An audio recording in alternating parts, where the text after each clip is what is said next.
All right, we're now basically ready to describe the full RSA encryption protocol with all of its elements.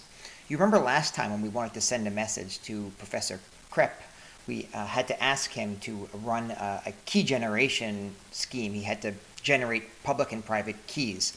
This was the code that Professor Krepp ran. Let's just go and review that quickly now. First, we had to generate two random prime numbers. We didn't describe how to do that. We're going to do that in this lecture.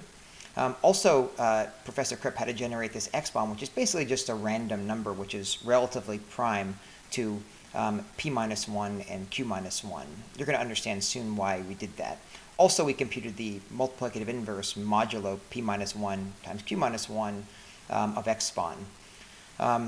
Then Professor Krepp saves the public key and the private key. Professor Krepp can send the public key or can even just publish it on their website. Then there's an encryption and decryption protocol. But encryption is simply taking modular exponentiation of the message you want to send with xbon and pq. And remember, xbon and pq are part of the public key. And then the decryption protocol involves xbon inverse and pq. And of course, xbon inverse is part of the private key. So this is basically what we use to create the RSA encryption protocol.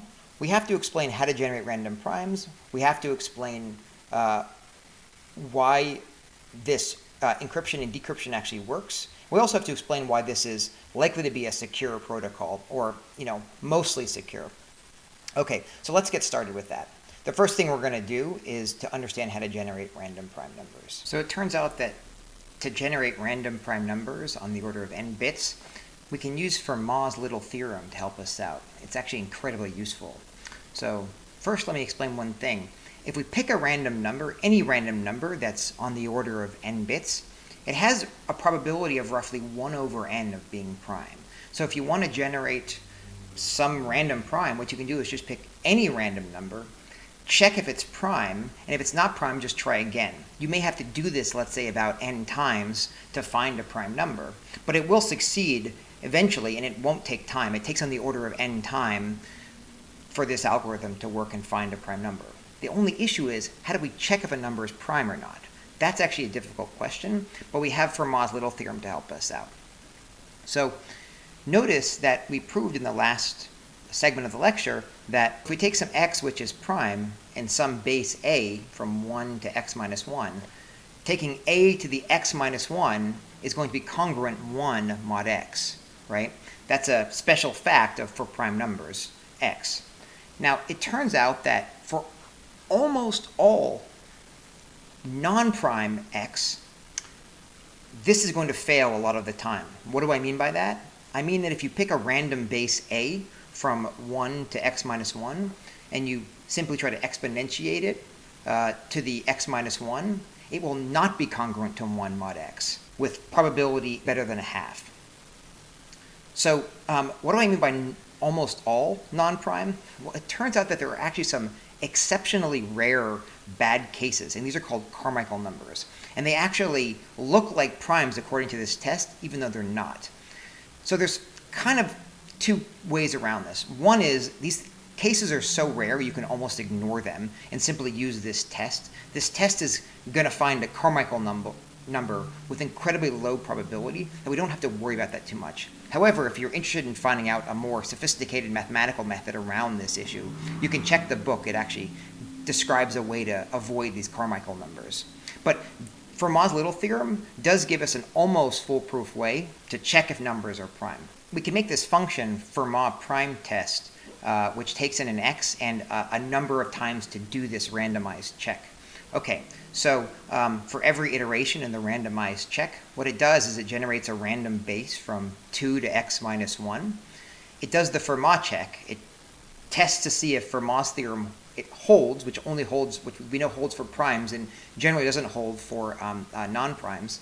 It takes the base a, raises to the power of x minus 1 modulo x, right? If the Fermat check is not equal to 1, it returns false.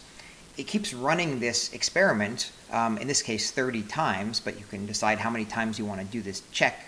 And if it succeeds every one of these times on every iteration of this loop, then eventually it just returns true.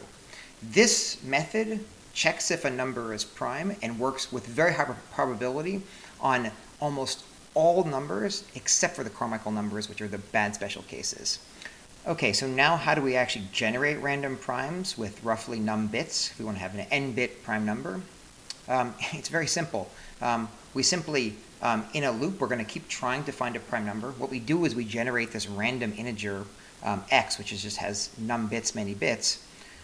Then we apply the Fermat prime test, and if it succeeds, we return x. Otherwise, we just keep trying, right? We just keep going through this loop.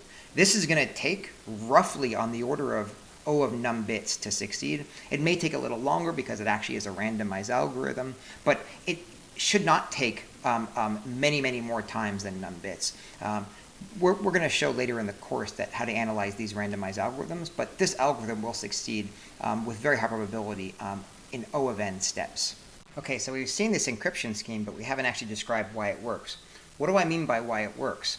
Well, why is it the case when I use this encryption algorithm by just modular exponentiation and then do the decryption, which is again modular exponentiation, why is it that I get back the original message that I started with? That's a good question.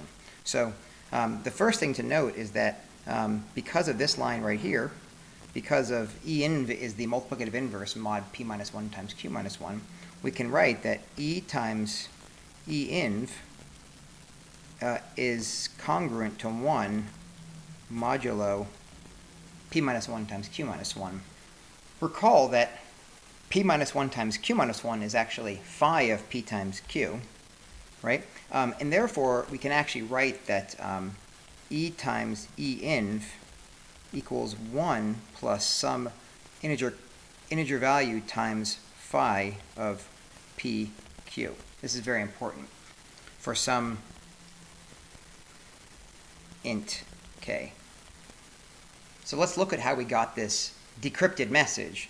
Decrypted is equal to, well, first you had to take the message m, raise it to the e mod pq, and then raise that to the E_inv, and then again take mod pq. Okay, so there's two steps. First you exponentiate it to the e, and then took that mod pq, and then again you exponentiate it to E_inv. That's what the receiver does, exponentiates to E_inv mod pq. Okay, we can actually simplify that. You don't have to apply the mod pq twice. It actually ends up being just once. It's sufficient. So this is actually m to the e all to the E_inv mod pq. Okay, given this expression, we can now, using our above formula, we can write this as being equal to m to the 1 plus k times phi of pq mod pq, right? Given this formula up here. Okay, now one thing we can make an assumption about is that the message m is relatively prime to p times q. It's hard to guarantee that, but it's easy to check on the sender side that that's going to be true, and can just make some modification if it's not relatively prime to pq. But almost all messages will be relatively prime to pq, so don't worry about that assumption. That's this assumption right here. Okay, so given that m is relatively prime to pq, we can actually write this as this is going to be equal to m, as m to the 1, times m to the phi of pq all to the power of k. I'm just rewriting this exponent as a product, and then a double exponent. This, of course, is mod pq. Now we're going to use Euler's theorem. This is the most important step. M to the phi of pq, because m is relatively prime to pq, m to the phi of pq is actually just equal to, congruent to 1 mod pq. So we can write this as, this is congruent to m times 1 to the k mod pq. But of course, 1 to the k mod pq is just 1. So the whole thing is simply congruent to m mod PQ. And you'll notice that we got back to the message M. And that's why RSA encryption actually works, and the decryption protocol undoes what the encryption protocol performs. The last remaining question I want to address is, why is it that this algorithm is secure? Now, I'm actually putting secure in quotes because we don't actually have a proof that it's secure in any real fundamental sense. What RSA relies on is some assumptions about what we think is possible to compute in a reasonable amount of time and what isn't. But this is actually still an active area of research, and we don't have a conclusive answer to whether there exists an algorithm that could break RSA.